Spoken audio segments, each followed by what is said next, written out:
Bismillahirrahmanirrahim. How are you, dear students? Hope you are all doing well. Previous lectures में हमने electromagnetic induction के बारे में पढ़ा था और इसके अलावा मोशनल ईएमएफ और इसके साथ साथ Faraday's law of electromagnetic induction को हमने स्टडी आउट किया था। Faraday's law of electromagnetic induction में हमने ये फार्मूला लिखा था कि हमारे पास होता है ईएमएफ जो होता है वो होता है minus n delta five over delta t, right. इसका मतलब ये है कि जितना हमारा जो फ्लक्स का चेंज का रेट होगा उसके डायरेक्टली प्रोपोर्शनल होगा इंड्यूस्ड ईएमएफ। यानी अगर ये फ्लक्स चेंज ज़्यादा चेंज हो रहा है और कम टाइम ले रहा है तो ईएमएफ ज़्यादा इंड्यूस होगा। साथ में ये नंबर ऑफ कॉइल्स पर भी बहुत ज़्यादा डिपेंड करता है। अगर नंबर ऑफ कॉइल्स ज़्यादा होंगी तो ईएमएफ इंड्यूस भी ज़्यादा होगा और कम होंगी तो कम होगा। अब नेक्स्ट जो क्वेश्चन है हमारे पास वो ये है कि जब भी करंट फ्लो करता है it has a particular direction either from positive to negative और नेगेटिव टू पॉजिटिव। लेकिन अभी यहाँ पे क्वेश्चन ये है कि हमारे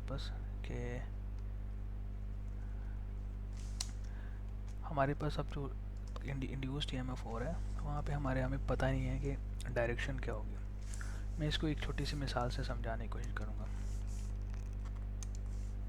फर्ज करें कि ये हमारे पास एक सर्किट है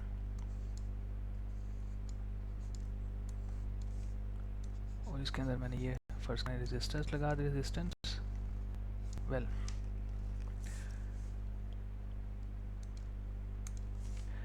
अब ये बात हम जानते हैं करंट की डायरेक्शन पॉजिटिव टू नेगेटिव होती है। तो यहाँ पे मैं वैसे कह सकता हूँ कि यहाँ पे करंट एंटी क्लॉकवाइज फ्लो करेगा। इसके बरक्स अगर मेरे पास सर्किट कुछ इस तरह का हो कि जिसमें बैटरी कुछ इस तरह से लगी हो तो आप देख सकते हैं कि आपकी बार करंट पॉजिटिव से नेगेटिव मूव करते हुए इसकी डायरेक्शन क्लॉकवाइज होगी। अब प्रॉब्लम हमारे पास ये है कि एक हमारे पास जस्ट ये कॉइल है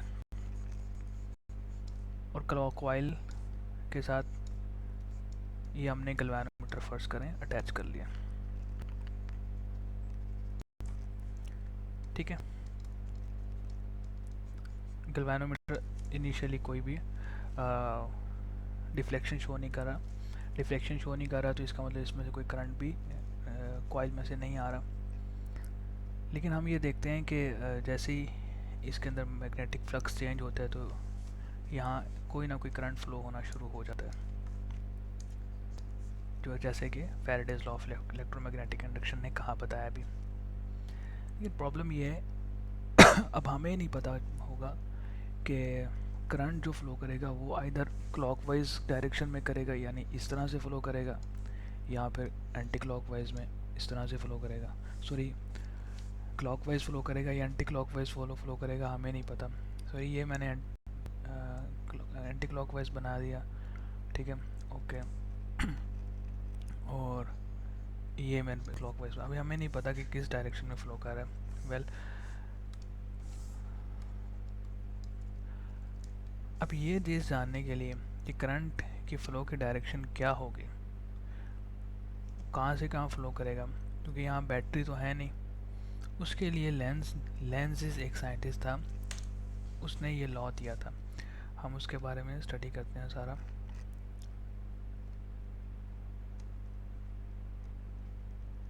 सब चीज़ें को रिमूव करते हैं।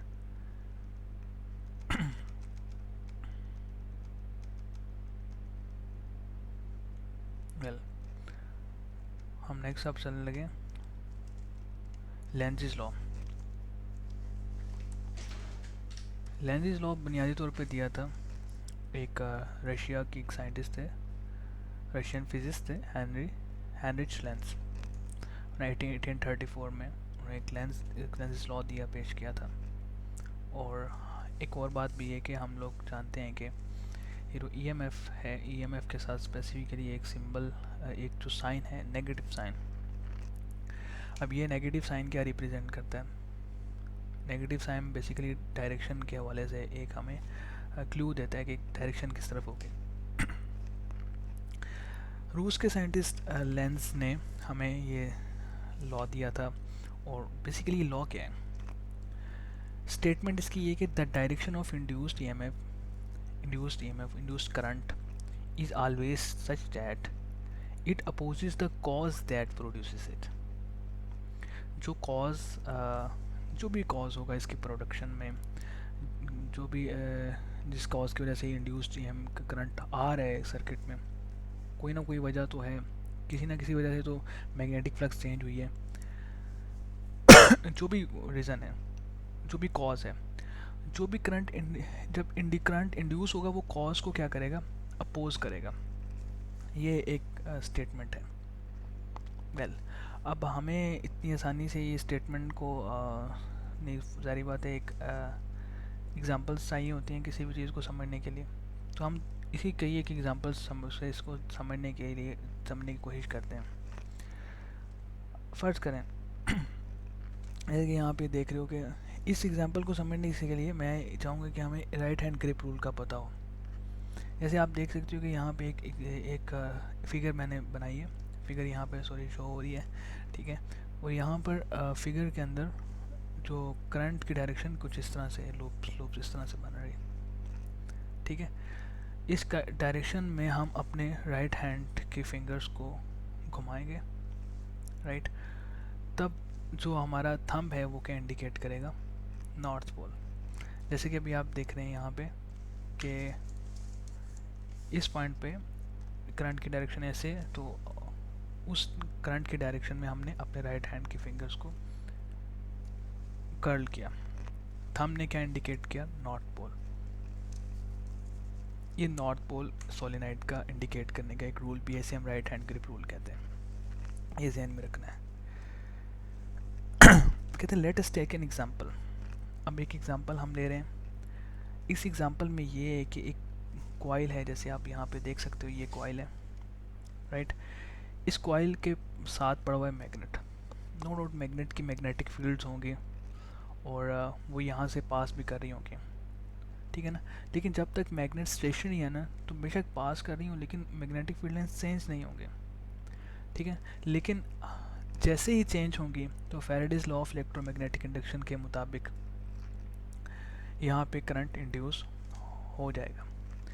जैसे फ़र्ज़ कर लें कि ये अब मैग्नेटिक फील्ड चेंज करने का एक ही दो पॉसिबल मेथड्स हो सकते हैं, इसके अलावा भी नो डाउट हो सकते हैं, लेकिन ये कि हम मैग्नेट को टुवर्ड्स द सोलेनोइड मूव करें।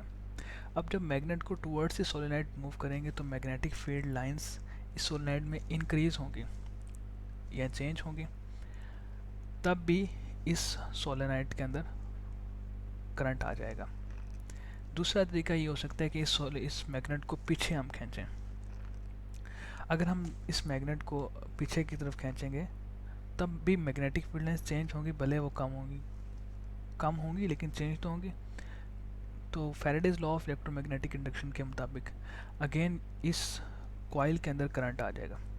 ऐसे फर्ज करें कि ये जैसे ही मैंने इसको मूवमेंट किया टुवर्ड्स द सोलेनोइड, तो सोलेनोइड में करंट आ गया। अब लेंज़ेस लॉ ये कहता है कि जो करंट इसमें आएगा वो इसके कॉज को अपोज करेगा। अब कॉज क्या है? क्यों मैग्नेटिक फील्ड लाइंस चेंज हुई? कॉज है मैग्नेट का सोलेनोइड के करीब आना, राइट। अब ये कॉज को अपोज इस तरह से करेगा कि अपने अंदर करंट की डायरेक्शन इस तरह बनाएगा कि नॉर्थ के सामने नॉर्थ आ जाए। जब नॉर्थ के सामने नॉर्थ आएगा तो रिपल्शन होगी, यानी वो करीब नहीं आने देगा, दूसरे अल्फाज में अपोज करेगा। यानी करंट की डायरेक्शन कुछ इस तरह से यहाँ पे बन रही है, ये देख सकते हैं आप, इस तरह से बन रही है। मेरा बायां हाथ है इसको देखने के लिए, वैसे बता रहा हूँ कि डायरेक्शन इस तरह से बना रही है कि नॉर्थ के सामने नॉर्थ आ जाए, ठीक है। इस तरह से वो जो कॉज है करीब आना, उसको क्या करेगा, वो अपोज करेगा। यही बात लिखी हुई है, as soon as the magnet is brought towards the solenoid, current induces in it due to the change in magnetic flux through the coil। ठीक है। by Lenz's law the induced current opposes by becoming north in front of north and hence repelling the magnet। well, मैंने आपको बताया कि इसका दूसरा तरीका ये हो सकता है कि हम क्या करें, इस मैग्नेट को दूर लेकर जाएं। जैसे आप देख रहे हो कि to away from the solenoid move कर रहे हैं। अब की बार दोबारा मैग्नेटिक फील्ड लाइंस चेंज हो रही हैं, भले ही कम हो रही हैं। अब मैग्नेटिक फील्ड लाइंस कम हो रही हैं, लेकिन कॉज क्या है, कॉज है दूर जाना मैग्नेट का। ठीक है। अब इस कॉज को अपोज करेगा इंड्यूस्ड करंट। वो किस तरह से अपोज करेगा, वो अपोज कुछ इस तरह से करेगा कि नॉर्थ के सामने क्या बना लेगा, साउथ। वो दूर जा रहा है तो उसे अट्रैक्ट करने की कोशिश करेगा। जब अट्रैक्ट करेगा तो ओबियसली फिर क्या होगा, ये दूर नहीं जाने देगा, अपनी तरफ से कोशिश होगी। ठीक है। तो ये है लेंज़ेस लॉ। जैसे यहाँ पे हम लिख रहे हैं, if we push back the magnet flux also changes now, but this time this time direction is such that it opposes the motion of magnet by becoming south in front of north pole of the magnet, so attract the bar magnet and resist the backward motion। Okay, अब सो आपको ये समझ आ गया होगा, इस तरह से ये अपोज करते हैं। अब हमें ये देखना है कि यार लेंज़ेस लॉ एक मैनिफेस्टन के कहा कहते हैं कि लोग कहा जाता है कि Lenz's law of conservation of energy की मैनिफेस्टेशन है। मैनिफेस्टेशन का मतलब क्या होता है, मैनिफेस्टो, मकसद से निकला। ठीक है। उसके मकसद को पूरा करता है लेंज़ेस लॉ। अब law of conservation of energy क्या है, energy can neither be created nor destroyed but is changes from one form to another form. ठीक है। ये तो एक डेफिनेशन स्टेटमेंट आ गई law of conservation of energy की। लेकिन रियलिटी में अगर हम कहेंगे इसका फिज़िकल मीनिंग क्या है, तो इसका मतलब कि खुद ब खुद जो चीज़ें होती हैं ना वो अकर नहीं हो सकती। मिसाल के तौर पे कोई बंदा अगर ये कहता है कि मैंने एक ऐसा सिस्टम बनाया है, एक ऐसा सिस्टम बनाया है जो कि सेल्फ परपेचुएटिंग है, खुद ब खुद बिजली बनाती है, ऐसा नहीं पॉसिबल होता। खुद ब खुद कुछ नहीं होता, हमेशा एक फॉर्म की एनर्जी दूसरे फॉर्म में कन्वर्ट होती है। ठीक है। लेंज़ेस लॉ को और law of conservation of energy को प्रूव करने के लिए हमारे पास यहाँ पे दो डायग्राम्स हैं। सबसे ऊपर वाले डायग्राम में यहाँ पे ये देख सकते हो आप कि हमने ये जो आपके पास रॉड है, रॉड को हम मूव करवा रहे हैं, खींच रहे हैं। किस तरफ, आप देख रहे हो राइट वर्ड खींच रहे हैं, इसको भी और इसको भी। अब राइट वर्ड खींचेंगे तो मोशनल ईएमएफ प्रोड्यूस होगा, ये सब जानते हैं, आप पहले पढ़ चुके हैं। मोशनल ईएमएफ प्रोड्यूस होगा क्योंकि यहाँ फ्लक्स चेंज होगा, फ्लक्स चेंज होगा तो ज़रूर बिल ज़रूर यहाँ पे ईएमएफ भी इंड्यूस होगा। समझ रहे हो कि नहीं, इंड्यूस ईएमएफ होगा तो कुछ ना कुछ करंट भी फ्लो करेगा। अब करंट फ्लो करेगा तो करंट के ये एक क्लोज्ड पाथ में दो ही पॉसिबल रास्ते हो सकते हैं। इधर ये कि जैसे कि ये ऊपर हमने दिखाया हुआ है, एंटी क्लॉकवाइज करंट फ्लो करे या फिर ये क्लॉकवाइज फ्लो करे। फर्ज करें अभी हमें कुछ नहीं पता इसका, हम ये कहते हैं कि यार दोनों पॉसिबल केसेस हम ले सकते हैं और हम इन दोनों पॉसिबल केसेस को देखेंगे कि किस केस के अंदर Lenz's law of conservation of energy और लॉ ऑफ लेंज़ेस लॉ जो है ना वो कंपेटिबल है और किस में नहीं है। ठीक है। लेट्स सबसे पहले हम फर्स्ट केस देखते हैं। फर्स्ट केस में हम देख सकते हैं कि करंट का जो फ्लो है वो किस तरफ है, एंटी क्लॉकवाइज। ठीक है, एंटी क्लॉकवाइज है। ठीक है। अगर हम एंटी क्लॉकवाइज फ्लो की यहाँ पे बात करें तो आप देखो यहाँ पे अगेन में आपको पता होगा कि जब भी कोई भी रॉड जिसमें करंट हो, अब करंट तो आ गया, ठीक है, कोई भी रॉड जिसमें करंट हो, ओके ओके, और मैग्नेटिक फील्ड में भी पड़ी हो तो उस पर फोर्स लगती है। ठीक ठीक है ना। उसका फार्मूला होता है F equal to I into L cross B. अब अगला सवाल ये है कि ठीक है, I into L cross B हमारे पास फोर्स का फार्मूला है। अब एल की डायरेक्शन क्या होती है, हम जानते हैं एल की डायरेक्शन करंट की डायरेक्शन में ही होती है। अगर मैं जैसे कि अबव ऊपर वाली पिक्चर डायग्राम की बात कर रहा हूँ, तो वहाँ पर करंट की डायरेक्शन अपवर्ड है, तो इट मीन्स दैट जो लेंथ है उसकी डायरेक्शन भी हमारे पास अपवर्ड ही होगी। ठीक है, यहाँ पे अगर मैं थोड़ा सा ये देखने, तो ये आप देखें कि फर्स्ट कर लें कि ये हमारे पास करंट की डायरेक्शन अपवर्ड है और मैग्नेटिक फील्ड अंदर की तरफ है। ये जैसे आप देख सकते हो, ये ऑप्शन ये देख रहे होगे। तो हमने एल क्रॉस बी लेना है, तो एल क्रॉस बी, ये एल और बी को घुमाएंगे। अब यहाँ पे अगर आप खुद भी इसको करो तो आपको पता चलेगा कि मैग्नेटिक फील्ड, मैग्नेटिक फोर्स को क्या होगी, लेफ्ट वर्ड होगी। जबकि हम इसको ले के किस तरफ जाना चाह रहे थे, राइट वर्ड। यानी हमारी वेलोसिटी की डायरेक्शन किस तरफ थी, राइट वर्ड। लेकिन करंट के अपवर्ड डायरेक्शन के नतीजे में जो मैग्नेटिक फोर्स लगी है उसकी डायरेक्शन किस तरफ है, right word, sorry left word है। इसका मतलब क्या हुआ कि अगर हम इस रॉड को दाएं तरफ लेके जाना चाह रहे हैं तो इसके जो फोर्स, मैग्नेटिक फोर्स लग रही है वो उसके उल्ट लग रही है। इसका मतलब करंट का ऊपर की तरफ डायरेक्शन बनाना हमारे कॉज को अपोज करेगा। हमारा कॉज क्या है, इस रॉड को राइट वर्ड लेकर जाना, राइट। वेल, अब हम ज़रा इसको ना नीचे ये वाले डायग्राम पे आते हैं, नीचे वाले। फ़र्ज़ कर लें कि हमारे पास जो दूसरा पॉसिबल तरीका है वो ये है कि दूसरा पॉसिबल डायरेक्शन करंट की वो है क्लॉकवाइज। ठीक है, क्लॉकवाइज करंट की डायरेक्शन के नतीजे में आप देखो कि यहाँ पर लेंथ की डायरेक्शन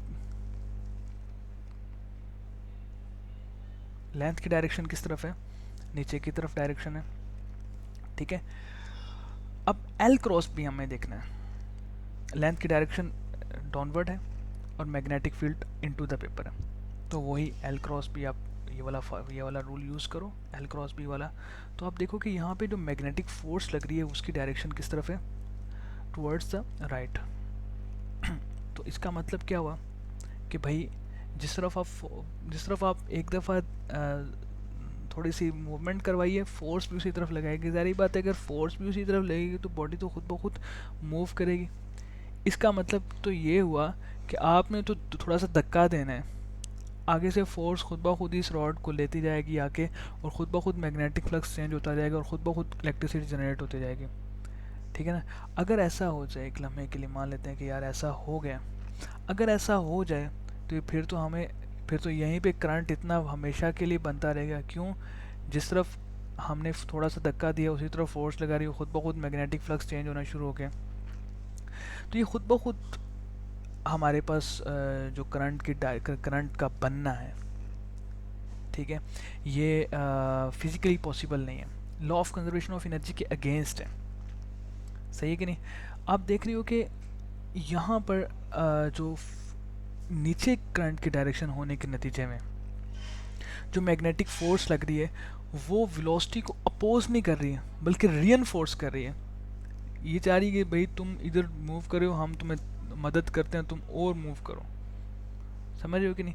जबकि लेंस लॉ कहता है, लेंसेज लॉ ये कहता है कि अगर हम वेलोसिटी, अगर इस रॉड को इस तरफ मूवमेंट करवाएंगे और उसके नतीजे में, सॉरी, रॉड को राइट वर्ड मूव करवाएंगे तो उसके नतीजे में जो भी करंट आएगा वो अपनी डायरेक्शन कुछ इस तरह से बनाएगा कि इसकी डायरेक्शन इसकी मोशन को अपोज करेगा। तो आप देख रहे हो कि फर्स्ट वाली डायग्राम, यानी ये वाली जो डायग्राम है, अगर हम इसको जहन में रखें तो ये law of conservation of energy के साथ भी कंपेटिबल है, कि उसके अकॉर्डिंग है, और लेंजेस लॉ के भी अकॉर्डिंग है। इसलिए हम ये कहेंगे कि यहाँ पे जो करंट की डायरेक्शन होगी वो ये इस डायरेक्शन में, यानी एंटी क्लॉकवाइज डायरेक्शन होगी, और क्लॉकवाइज डायरेक्शन इसकी पॉसिबल नहीं है, जैसे कि यहाँ पे हम देख रहे हैं। ठीक है ना। होप सो लेंजेस लॉ समझ आई होगी। हम इसके अलावा भी एक छोटी सी मिसाल है, जैसे एक मैं इंटरनेट पर ये देख रहा था कि एक गाड़ी है और उसको उसके आगे इस तरह से मैग्नेट लगा दिए तो क्या ये मैग्नेट के साथ गाड़ी मूव कर पाएगी कि नहीं कर पाएगी। तो ये आपके लिए क्वेश्चन है, आप बता सकेंगे इसको कि नहीं। तो लेंज़ेस लॉ की उम्मीद करता हूँ समझ आ गई होगी। ठीक है, और बाकी इंशाल्लाह फिर हम जो है नेक्स्ट लेक्चर में देखते हैं। अल्लाह हाफिज़।